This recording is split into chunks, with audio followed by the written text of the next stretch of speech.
이쪽 의사들 만날 때는 의사 선생님, 저희 실험에 참가해 주셔서 감사합니다. 그리고 애들한테 줬던 똑같은 사탕 좀 줬어요. 이쪽 다른 의사들은 그냥 하게 했어요. 놀랍게도 사탕을 받은, 사탕 몇 알이에요. 사탕 몇 알 받은 의사의 오진율이 훨씬 유의미하게 적었습니다. 황당한 얘기예요.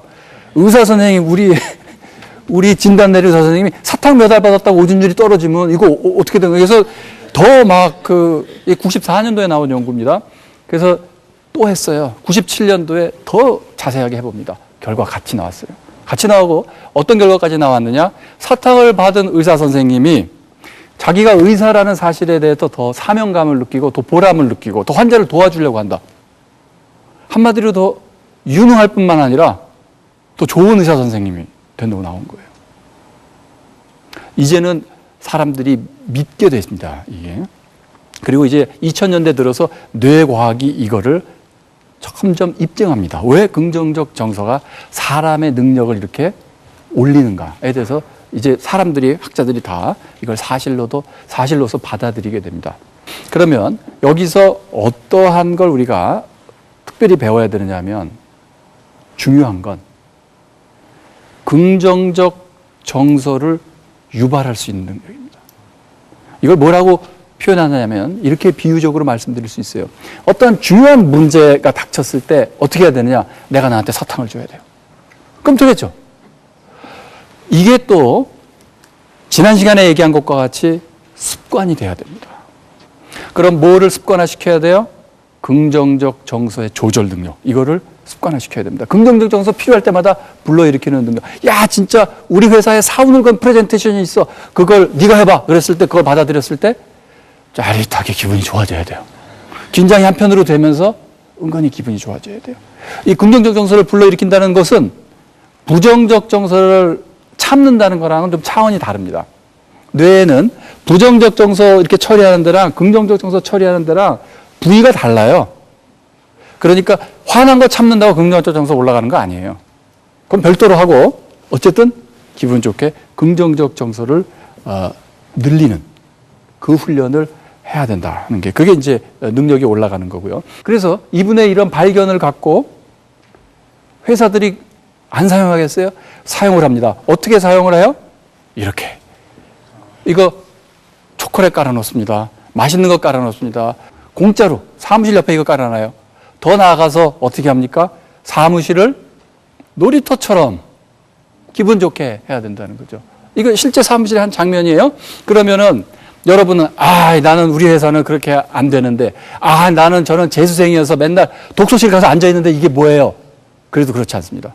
여러분 독서실 가서 앉아있는 책상 하나에도 아니면 여러분 사무실 철제 책상 내 거 이거 하나라도 거기를 내 나름대로의 놀이터로 만들어야 됩니다. 거기에 나에 대한 긍정적 정서를 불러일으킬 조그마한 어떤 인형이나 내놓기 좀 창피하면 책상 서랍 속에 놔둬도 돼요. 나의 놀이터로 누가 눈치 못 채게 아무튼 내가 긍정적 정서를 내가 스스로 불러일으킬 어떤 장치들을 심어 놔야 됩니다. 나의 일하는 일터에, 일하는 장소에. 그게 우리가 하나 여기서 배울 수 있는 거죠. 그 다음에 일단 여러분 볼펜들 다 지금 갖고 계시죠? 이 실험을 한번 해보겠습니다. 볼펜을요 이렇게 치아로 물어보세요. 볼펜 깨끗해요? 네. 물어보는데 더러울까봐 겁나시는 분은 어떻게 하냐? 이거 입술이 닿지 않게 해야 돼요. 자, 치아로 물어보세요. 이빨을 물고 이렇게.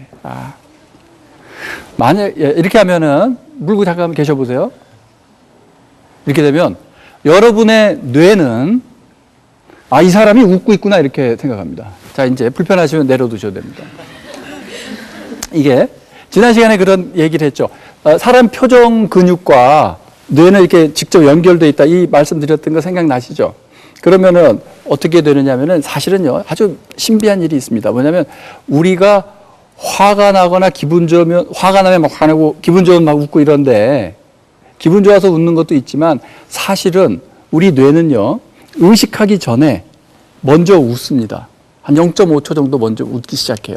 그리고 내가 웃는 걸 내 대뇌가 의식작용이 파악을 해서 아, 이 사람 기분 좋구나 이걸 알아요. 그래서 그 약간 복잡한 얘기긴 한데 웃으니까 기분 좋아진다. 이거 맞는 얘기입니다.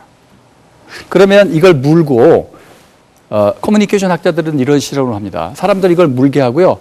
어떤 만화책을 보거나 영화를 보게 하잖아요. 그럼 안 문 사람보다 더 나중에 평가를 해보면 그게 재밌다고 그래요. 왜냐하면 이 뇌는 자기가 웃었다고 생각하는 거예요. 그걸 그 만화책을 보고 얘기한다고. 그래서 여러분도 사실은 계속 이걸 물고 있게 해드리고 싶어요. 그러면 여러분 제 강의 재밌었다고 할 거예요. 지금 방송을 통해 보시는 분이 혹시 강의가 지루하다 그러면 뭐 하나 물고 보세요. 그러면 굉장히 재밌을 겁니다. 재밌다고 뇌가 느낍니다. 거꾸로는 뭐냐면 이번에는 입술로 한번 물어보세요. 세로로. 입술을 물면 어떻게 되냐. 입이 삐죽 나와야 돼요. 입 삐죽 나온다는 건 뭐냐면, 그러니까 치아가 닿지 않게 입술만 이렇게 물어보세요. 그러면 굉장히 입술이 많이 나와야 되잖아요. 이 얘기는 뭐냐면요. 웃음 근육이 억제되는 겁니다. 아까는 웃음 근육이 이렇게 활성화된 거고, 웃음 근육이 억제되니까 내 뇌는 내가 기분이 나쁘다 이런 생각을 합니다. 왜 흔히 그렇잖아요. 기분 나쁜 사람 입이 만큼 나오잖아요. 야, 너 왜 입 그렇게 나왔냐? 기분 나쁘다는 거죠. 웃음 근육 반대로 가는 거니까. 자, 이 두 가지 갖고 제가 실험한 결과를 하나 말씀드리겠습니다. 제가 어떤 실험을 했냐면 사람들에게 이렇게 웃음 근육 활성화시키거나 아니면 억제시키거나 이 상태에서 비슷한 종류의 추상화 그림을 착착착착 보여주면서 마음에 드세요, 안 드세요 했습니다. 마음에 들어요, 안 들어요 하면서 그냥 무작위로 어떤 그림은 사실은 아닌데 어떤 그림은 자 이건 해외 유명 작가가 그린 그림이에요. 그리고 촉촉촉 보여줬습니다. 또 어떤 그림은 이건 미대 신입생들이 그린 그림이에요. 이렇게 보여줬어요. 그 결과 사람들이 어떻게 더 좋아하는가 결과를 해보니까 이렇게 됩니다. 여기서 저렇게 실선으로 된 게 해외 유명 작가에 대한 선호도예요. 이 점선으로 된 게 미대 신입생에 대한 거예요. 그러니까 해외 유명 작가라고 하니까 위에가 있어요. 그러니까 선호도가 좀 높죠. 그런데 왼쪽 입술 조건, 즉 웃음 억제 조건, 즉 부정적 감정이 약간 유발된 조건에서는 이 차이가 많이 납니다. 그 얘기는 뭐냐면 사람이 부정적인 조건에서는 그냥 자기 판단보다는 해외 유명 작가니까 고정관념을 더 많이 따라갑니다.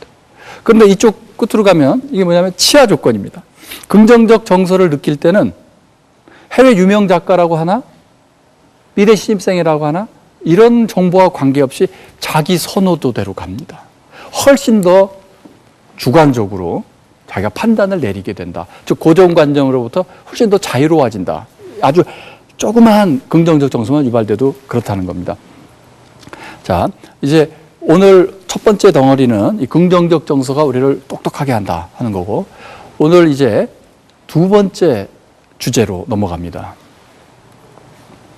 두 번째 주제는 내재 동기, 좀 말이 어렵죠. 이것도 설명드릴게요. 내재 동기 또는 자발성의 힘에 대한 건데요. 이 연구는 이 그림을 보세요. 1940년대, 50년대 경에 해리 할로우라는 학자가 여기 보면은 저 귀여운 원숭이 보이죠? 저 붉은 털 원숭이라고 그 귀여운 원숭이들한테 이거를 줍니다. 이렇게 고리가 걸려 있고 핀이 있고 요걸 그래서 이렇게 풀 수가 있는 겁니다. 그런데 원숭이들한테는 이거 굉장히 좀 어려운 과제예요. 우리한테는 굉장히 쉬워 보이지만 그래서 원숭이들한테 이걸 주면은 근데 신기하게도요. 우리 원숭이하고 말을 못 하잖아요. 원숭아 이거 좀 풀어보련 이렇게 말하지 않아도 애들이 달려들어서 막 풉니다. 그래서 요거를 주면은 몇 번에 걸쳐서 원숭이들이 이렇게 풀어요. 그래서 이 해리 할로우가 어떤 실험을 했냐면 이 원숭이들로 하여금 이걸 더 빨리 풀게 하자. 그래서 원숭이를 두 그룹으로 나눠 놓고 이쪽 원숭이들한테는 풀 때마다 원숭이가 제일 좋아하는 주스를 줍니다. 풀 때마다 주스 주고 풀 때마다 한 2주 정도 지나니까 이 원숭이들은 내가 이걸 풀면은 또 주스 받아 먹겠구나 하는 걸 알게 됐어요. 이쪽 원숭이들은 그러지 않고 그냥 줬습니다. 자, 이제 시간이 한참 지났어요. 이쪽 원숭이들은 이거 풀면은 내가 주스 받아 먹을 거라는 걸 알아요. 이 상태에서 같이 문제를 줬습니다.